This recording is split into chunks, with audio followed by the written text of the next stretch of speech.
I am standing here in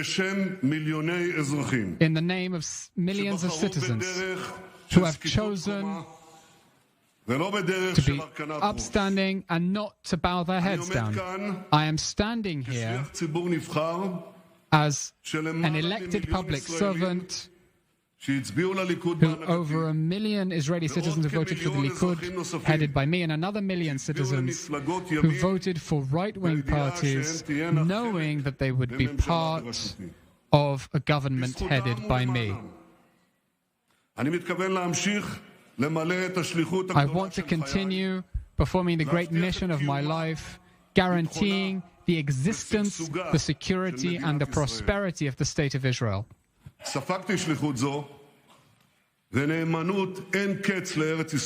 I have undertaken this mission out of boundless commitment to the State of Israel from my parents' home. As a fighter and commander in Sayeret Matkal, I embarked on many missions beyond enemy lines.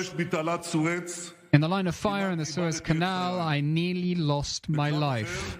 In another battle, I was wounded during the hostilities to release the hostages from the Sabena flight. In every public role, as the Israeli representative in Washington, as the UN, as the foreign minister, as the finance minister, as the defense minister, as the prime minister of Israel for more than 15 years, I have had the privilege of operating night and day, simple as that, night and day, for our beloved country. Together with my friends in the Likud and my partners on the right, we have turned Israel into a global power, and in many respects, a real power. We've done this not by surrendering to international pressure, not out of weakness. We did this out of power.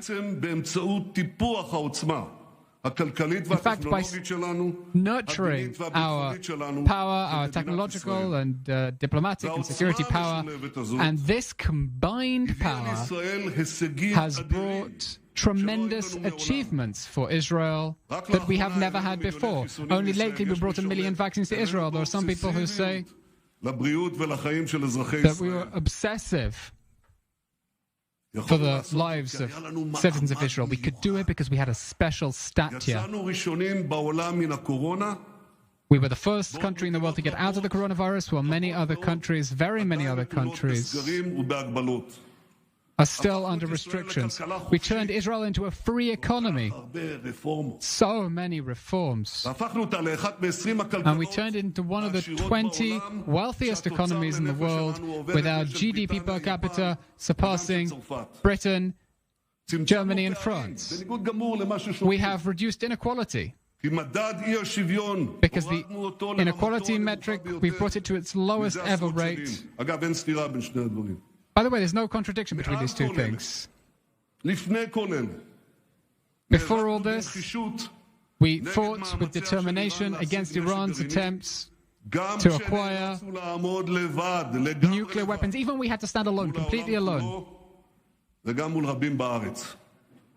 against the whole world and many in Israel. With this determination affected the previous American administration to leave the dangerous nuclear deal, and it also swayed many Western countries to see us as a regional shield against Iranian aggression. With 4 of these states, Arab states, the UAE, Bahrain, Sudan, and Morocco, we forged historic peace agreements, the Abraham Accords. We changed the dangerous old doctrine of land for peace and brought peace for peace. Real peace, economic peace, without giving up on, without uprooting a single Jew from his home. I can tell you that this achievement was not easy. If before we had to repel heavy pressures that would not apply to any prime minister, and if we'd done this, we would have brought an end to the settlement project and a great danger for the State of Israel. But instead of this, we have brought American recognition of Jerusalem as Israel's capital, the relocation of the American embassy there, recognition of Israel's sovereignty in the Golan Heights, and a change in the policy about the legality of the settlements in Judea and Samaria. We developed special relations with Russia, not just with Russia as a state. We also nurtured a direct, close line with the president of Russia. And in so doing, we guaranteed the freedom of maneuver of the Israeli Air Force in the skies of Syria in order to prevent Iran's entrenchment on our northern border. And yes, we also brought Zachariah Bammel of blessed memory, who was killed in the Sultan Yaakov battle, for a burial in Israel, in complete opposition to the mocking prophecies of the left about regional diplomatic isolation, a diplomatic tsunami, the systematic cultivation of our economic and military might is not a pinpoint thing. This systematic cultivation led to unprecedented diplomatic flourishing, with many states want to be close to us. We have forged alliances and new agreements with countries in Africa, in Eastern Europe, in Asia, in Latin America, huge countries like India, Japan, Brazil, Eastern Mediterranean countries like Greece and Cyprus. Not just in foreign policy, also in the country itself. We made amazing changes. We brought down taxes. We encouraged competition. We brought down a lot of the restrictions that had been strangling our economy since the beginning of the state. And you can all see the change. You can see the stadia, industrial parks, cranes everywhere. We connected the periphery with the center, with tunnels, with bridges.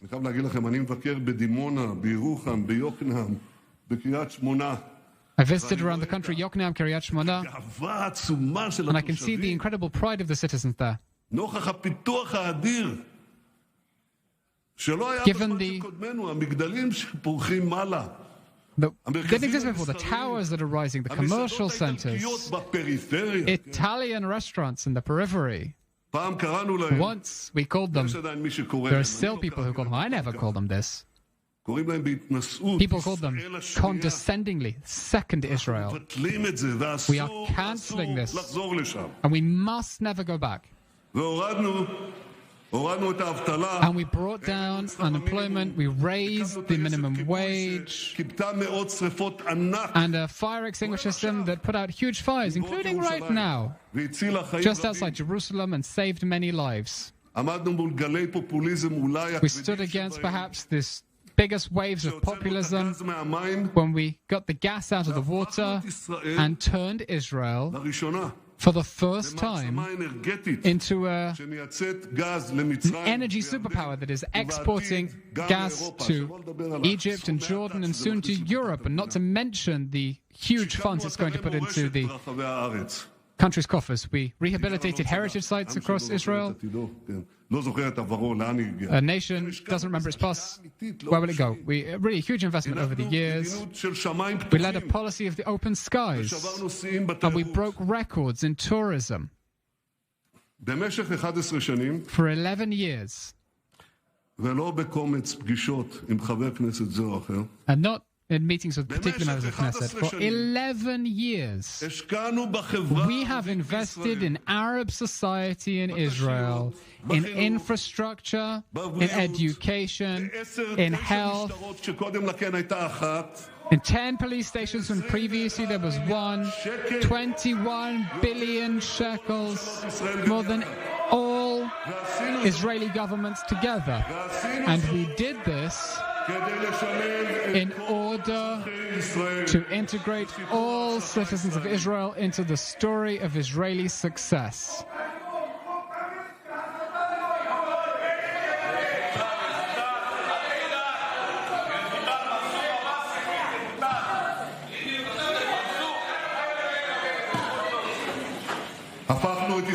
We transformed Israel into a cyber power. We built a fence, an obstacle on the Sinai border, which blocked an influx of illegal infiltrators from Africa, I think maybe 1 million, what would have completely obliterated the idea of a Jewish and democratic state. It would have simply been abolished. And we also built an underground obstacle that blocked Hamas's terror tunnels towards the Gaza envelope area. Unlike the blood-soaked years, the years of bloodletting before us, in which we were washed over by unending waves of terrorism, we brought the best decade we've ever had. The statistics don't lie. Fewer citizens and civilians and soldiers have been hurt in previous 10 years than any other decade in the history of Israel. What did we have then? Buses blowing up. Restaurants blowing up. Today, to my delight, we have countries that are bursting, but bursting with diners, with people who are enjoying themselves without any fear. And now I want to emphasize again, none of this happened. This didn't happen by chance. This happened because we led a different security policy, an assertive policy with deterrence and wisdom that has claimed a very heavy price from our enemies, and nevertheless, it is important. Nevertheless, has been refraining from impulsivity and hastiness, and make no mistake, a very daring policy. We have embarked on daring operations deep in enemy soil, from stealing the atomic archives in Iran and other operations that surpass any imagination. And this is the place I want to thank the IDF, the Shavak, the Mossad, the police, who have done God's work in preserving Israel's security. Members of Knesset, our achievements have transformed Israel from a peripheral force into a rising force on the world stage. This is our path, my path, and my partners in the national camp, my camps on the genuine right. And if it is fated that we must be in opposition, we shall do so with our backs straight until we topple this dangerous government and return to lead this country in our own way. Today we need it more than ever, in light of the 3 mighty challenges ahead of us. The first challenge, Iran. I'm telling you, from the moment the United States returns to the nuclear deal with Iran, the incoming government will not authorize meaningful operations inside Iran in order to prevent its continued armament. At most, they will make a few limp remarks for protocol or say a few meaningless things behind scenes. A government that is incapable of standing up forcefully against the international community on matters that are fateful for us is not worthy of leading Israel even for a single day. That is the incoming government. Iran understands this too. No wonder they're celebrating there today. They know that were it not for the efforts that we led, Iran would have had an arsenal of nuclear weapons long ago with the objective of eliminating us. Iran is celebrating because it understands that from today there will be a weak and limp government, and for those and for their acolytes in Hamas and Hezbollah, the opposition in Israel will have a very strong voice, and I have another message for them, no less important. Besides Iran, the second challenge facing us is to prevent the establishment of a Palestinian state that will jeopardize our existence. The new administration in the United States is already resuming contacts in this regard. It is already demanding a settlement freeze in Judea and Samaria, a construction freeze in the new Jewish communities in Jerusalem. I received a request that I rejected forcefully about building in Arnona and in Givat Matos, and the reopening of the consulate for the Palestinians in the heart of our capital, which will return the division of Jerusalem to the agenda. I told our American friends, you want to set up the consulate? Set it up in Abu Dis, not in sovereign Jerusalem. This government will not say this, and if it does, it will not insist on it. Like with the nuclear issue, in the best case, its friends from the so-called right might put out a few limp tweets, quick escape from coronavirus. We are handing you an economy in a fantastic state, better than most economies in the world. We've shrunk the deficit, we've reduced unemployment, we've restored growth. But from past experience, and I have such experience,